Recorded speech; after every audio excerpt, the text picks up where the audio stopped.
Hi there, welcome to my YouTube channel. And if your placements are Aries rising, Pisces moon and Leo sun, then this is your video. So let us try and understand the ascendant, the degree of the horizon rising, the degree of the zodiac rising on the eastern side of the horizon at the moment of your birth is your ascendant degree. And the sign on which it falls is your rising sign. So your rising sign is Aries. That makes Mars your ascendant ruler in the exoteric sense, and makes Mercury your ruler in the esoteric sense. Okay, so Aries is not just about combativeness and competitiveness, it is ultimately about assessing higher wisdom. Okay, and Mercury is about interpreting that higher wisdom. Now, Aries is cardinal, fire, Mars, the fiery planet, and Aries rules the head. So this part of your body is very much in focus. And your moon is in Pisces, which is mutable. And mutable is a very impressionable, changeable energy. Mutable water ruled by Neptune. Soul ruler being Pluto. 12th house, the house of your undoing. And your sun is in Leo, which is your 5th house of children, creativity and adventure. And there is a trine between your rising ascendant degree and your sun, because trines happen with the same modality, with the same element. Okay, so fire to fire, there's a trine, and trine is one of the most positive aspects in astrology, along with a sextile. And Leo being fixed fire, ruled by the sun in both esoteric and exoteric astrology. And Leo is about illumination. Leo is about shining and leadership. Aries is also very much about leadership. It is the archetype of the pioneer. Okay, so think of what happens when the sun enters Aries. And it's the same thing, okay, with the soul. When the soul enters Aries, it is a mini Big Bang. And everything is born anew. So when your soul is born in the agitating fires of Aries, it is ready for a new directionality. Okay, Aries is definitely about trailblazing. It's very free-spirited, very dominant. So the ascendant is the Jungian mask you wear. It is how you interface with society. It's your physical body, your mannerisms. It is the first point of touch that the soul makes with the 3D world, and understanding its karma is very important in understanding your soul's growth in 3D. So with an Aries ascendant, when you walk into a room with that domineering attitude and that dominant edgy eyes, people can see you're a leader. People can see you will take no nonsense and you will say it how it is. You like the chase. You like to be the dominant in bed. Don't forget, Mars is very libidinal, okay, very sexual. So you're a very sexual energy. Even with Leo, Leo is also very sexual energy. So this makes you very, you like to stand out in the crowd, and you like to get attention, and you like to chase the object of your desire. In fact, the chase is what excites you, and adventure is what excites you. Because Aries is all about starting new things and not necessarily completing them. Okay, you're the archetype of the trailblazer, the pioneer, but you don't like to look at nitty-gritty detailing, and you want to move on to something new before you wrap up with something. So this can be a problem. Concentration, focus. As I said, ascendant is how you look, so people can see that Aries, that Martian energy, that competitive energy within you. And Aries rules the head. Okay, so this is like, you know, you like to accentuate your head. And even with women of this placement, I see them liking to keep their hair short, but you have Leo sun, so hair is important to you. But otherwise, you keep your hair short, you like to streak it, highlight it, accentuate this. You like glasses, shades, maybe hats or caps and bean bags and all of that. Okay? You like to accentuate your head. And Your sixth house is Virgo, and Virgo rules anxiety. Virgo rules the nervous system and digestion. So you can be quite the warrior and very anxious. This is something that you have to work through. Breathing. But what you put in your stomach, can become toxic if you're constantly angry or upset or not peaceful. Disease, spiritual disease is a reason of physical disease. Hard aspects to Mars, say Mars being your ascendant ruler, Mars in the sixth can have you have headaches, chronic migraine, cluster headaches, ENT issues, sensitivity to gum and teeth, okay, power in the eyes, you need reading glasses or glasses, okay, and all of that, even brittle hair, okay, because too much fire, and you've got also sun and fire, so too much fire can burn up the hair, so brittle hair. Always keeping yourself hydrated is a must. You move very swiftly, so accidents can happen, especially with difficult aspects to any of the malefics to your personal planets, Mars especially. So during such a time, be careful of free fires, driving under the influence, road rage, and all of that. Rest, if you keep this energy balance, and you are truly a dynamite. Okay, you're ready to go ahead, ready to trailblaze. And you dress quite dramatically because you have a Leo sun with a Pisces moon, so you like to dress dramatically. Now the moon is a very private part of you. It is the feminine side of you. It is the receptive yin side.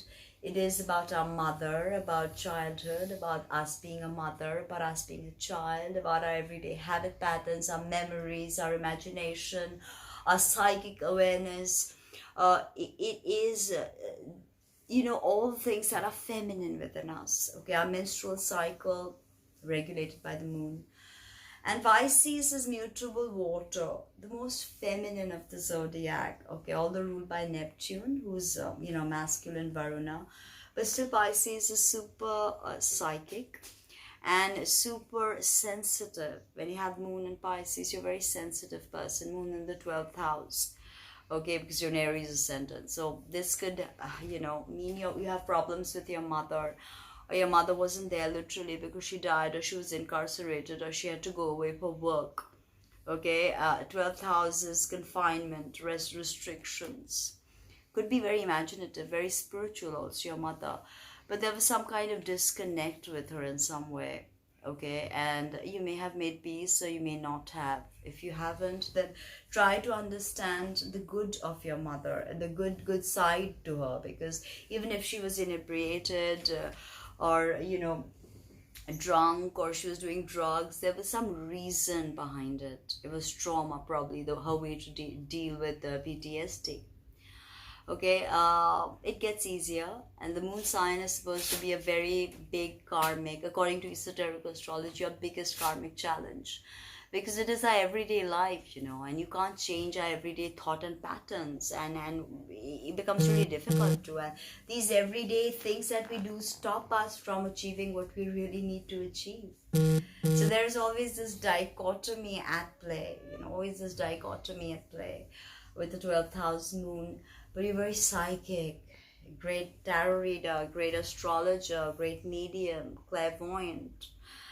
You are like an emotional sponge. You sense the energy of the room, and you can pick off the energy of the room, and this can have you feeling exhausted. Although Aries is so extroverted, but Pisces makes you introverted deep down within you. And the moon sign is really who you are when everything, the Jungian mask is stripped away, and you are in your vulnerable self, and you're naked. And you see that the moon sign is who we are when we are most stressed out too. Until the age of 7, we exhibit our moon sign the most. So here you're psychic, you're sensitive deep down. But not everybody gets to see the side of you. They see that more Aryan energy, that more Martian energy with your Aries ascendant.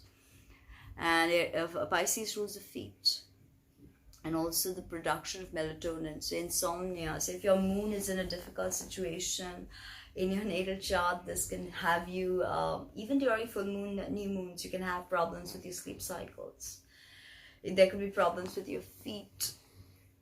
Moon in Pisces, you can have restless leg syndrome. So that's something to think about. But you tend to read energy, which is really powerful. Read energy, sense energy, you know. And the sun. The sun is really the father, like the moon is the mother. The sun is how we shine, our leadership skills, our soul karma. Okay, not in the Venus and Mars sense, but more in the on the soul level, on the subtle level, more on the spiritual level. The sun is who we are when we've gone through the process of individuation, the Jungian individuation. Okay, when we faced all the shadows, faced all the archetypes, and we finally found a balance. That is the sun. Okay, the sun is how we want the world to perceive us, by the way.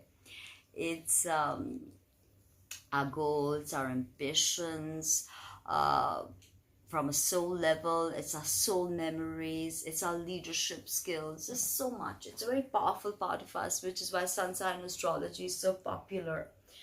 Okay, and here you have a beautiful 5th house sun. So you're definitely born an artist, whether you're creating artistic work or not, I don't know.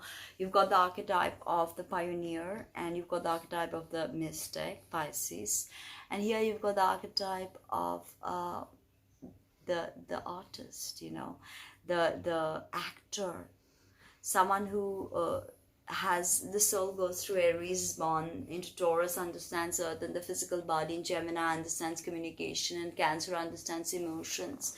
And now in Leo, the soul is ready to show you what it has learned. That's why Leo has such a show off side to them. It's because they're here to show us how they can shine and how they can illuminate our life. So 5th house sun also means a very strong connection to children. You could be working with children, could very well be a teacher. Tons of Leos that I know are very, very good teachers. So you could be a very good teacher. You could be a very good orator. Okay, and sun in the 5th is a very beautiful personality, actually, because you know you have that dreamy sort of otherworldly Piscean vibe, and you have this fire, cardinal fire and fixed fire, so it can make you very artistic, a very dreamy, very you know, a person who likes to go ahead and have adventures but yet be soft and be open to psychic energy. I think it's a very beautiful placement. Leo sun, your hair is very important to you, the lion's mane. So as I said, that you know, you could decide to keep your hair long, although most people with Aries ascendant tend to keep their hair short. And Leo rules the solar plexus in the heart. So your sun being there, you definitely operate from the realm of the heart. And you know, even if you don't, and your society conditions you into not doing that, I think once you've understood your soul karma and you've understood how to work through your sun and moon, you will be living through your heart. There is no other way. Pisces is also very, very much about the heart. But there's always this dichotomy with Pisces. What people don't know is that in esoteric astrology, there are not just two lions with two fish with Pisces, there are two lions in Leo. One is the physical lion, and a lion of the physical world, and one is the lion of the spiritual world. So you've got these three very powerful archetypes working for you with your ascendant degree, your rising sign, your moon sign, and your sun sign. So what have you experienced? Have you yet managed to be a tad bit dramatic, a tad bit open, and yet sensitive and sweet and really kind? Because Pisces can be very kind. Let me know in the comments below. Subscribe, like, comment, share, and let me know what you think. Thank you.